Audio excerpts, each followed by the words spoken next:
बहुत बहुत नमस्कार। फिर एक बार हल्द्वानी कलंकित हुई है दोस्तों। बहुत दुख की बात है। अच्छी चीज़ों के लिए, कोई उपलब्धियों के लिए कोई शहर का नाम लिया जाता है तो बड़ा फ़ख्र महसूस होता है। मुझे भी हल्द्वानी का नागरिक होने में आज बड़ा एक दुख महसूस हो रहा है कि जिस हल्द्वानी को हम देवभूमि का द्वार कहते हैं कुमाऊँ की तरफ से, आज वो फिर से शर्मसार, फिर से कलंकित है। खबरें अभी पुष्ट नहीं हमारे पास आई हैं, लेकिन जो पता लगा है शहर में कर्फ्यू नाफिज किया गया है। सुनने में आ रहा है कि थाने में पथराव हुआ है, कुछ अतिक्रमण थे, पुलिस और प्रशासन अतिक्रमण हटाने के लिए गया हुआ था और कुछ बलवाइयों ने पुलिस चौकी पर हमला किया। उसके एवज में शायद पुलिस ने भी लाठीचार्ज किया, आंसू गैस छोड़ी, जो भी किया उसमें भी कुछ लोग शायद घायल हुए हैं, जख्मी हुए हैं।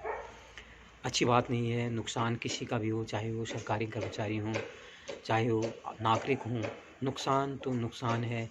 किसी की भी हत्या को जायज़ नहीं ठहराया जा सकता। मैं तो कह रहा हूँ, कोई अगर जीव जंतु भी अगर कट रहा है ना बेकसूर, तो वो भी उचित नहीं है।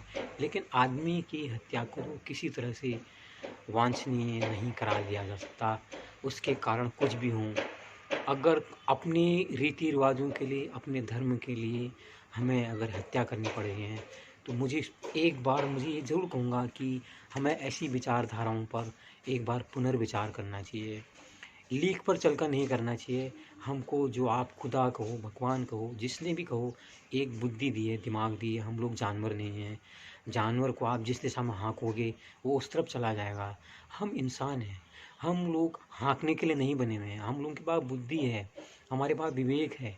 कुछ भी बातें हों, कैसी भी बातें हों, हमको सोचने के लिए इस ऊपर वाले ने एक दिमाग, बुद्धि दी हुई है। उस बुद्धि के बल पर आज हम लोग मंगल पर जा चुके हैं और हम लोग यहाँ पर बलवा कर रहे हैं। बलवा करके अपने ही लोगों को मार रहे हैं। कितने दुख की बात है। इससे हल्द्वानी शर्मसार हुई है। आज मैं देखता हूँ लोग भी बात करते हैं, जब भी हल्द्वानी को लेके आप अपने हल्द्वानी से बाहर निकलो, जब आप कहते हो ना मैं हल्द्वानी का रहने वाला हूँ, वो लोग यही कहते हैं, अच्छा वो जहाँ वो कर्फ्यू लगा हुआ था, जहाँ इस कारण से कर्फ्यू लगा। क्या हमारी पहचान यही है दोस्तों? क्या हम अपनी आने वाली पीढ़ियों के लिए बदनुमा दाग छोड़ के जाएंगे? क्या हम अच्छे काम नहीं कर सकते? क्या हम इसको अच्छा नहीं बना सकते?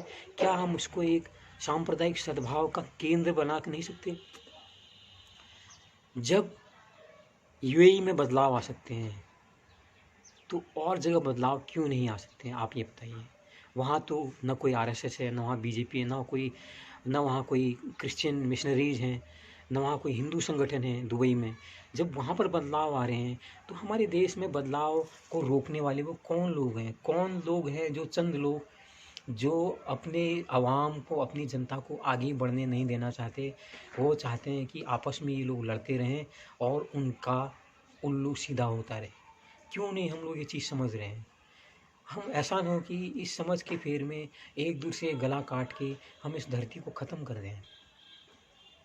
हम इस अपना आज का जीवन है उसको हम सुधार नहीं पा रहे हैं।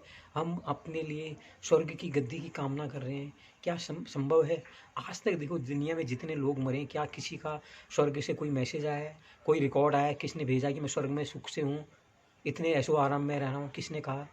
आप प्रमाण एक बार ढूंढ लीजिए। जब ये चीज़ें पुष्ट होती हैं तो तभी उसकी आड़ में खुरापात करनी चाहिए। नहीं तो हम में और जानवर में कोई अंतर नहीं है। जानवर को भी जिधर को हका के चलो वहीं चलेगा, हम भी वहीं चलें। ये बिल्कुल अच्छी बात नहीं है दोस्तों। हल्द्वानी को कलंकित मत कीजिए, मत होने दीजिए। हमारी दुनिया में लोग जब हम जाएँ ना, फ़ख्र से हम लोग अपना नाम लेके हम वहाँ के रहने वाले हैं। कुछ इस चीज़ पर विचार कीजिए दोस्तों। आपस में प्रेम बढ़ाइए, समझिए एक दूसरे को। धर्म की आड़ में, मज़हब की आड़ में एक दूसरे गला मत काटिए, ये अच्छा नहीं है। हम सब भाई-भाई हैं। ये जिसने बनाया ऊपर वाले ने, कुदरत ने वहाँ पर हिंदू मुसलमान कुछ क्यों पैदा नहीं किया। एक हिंदू के घर में पैदा हो रहा है तो हिंदू हो जा रहा है, एक मुसलमान के घर में पैदा हो रहा है तो मुसलमान हो जा रहा है। बताइए, ये व्यवस्था तो ऊपर से चली आ रही है। इसको हम लोगों ने तो बनाया हुआ है। हम अपनी व्यवस्थाओं में उलझ जा रहे हैं और एक दूसरे को मार रहे हैं। और इतना बढ़िया एक धरती को हम लोग मिटाने पे तुले हुए हैं। हम कहाँ से कहाँ आ चुके हैं दोस्तों। क्यों मिटाना चाह रहे हैं हम सब? कुछ विचार कीजिए इस पर। धन्यवाद।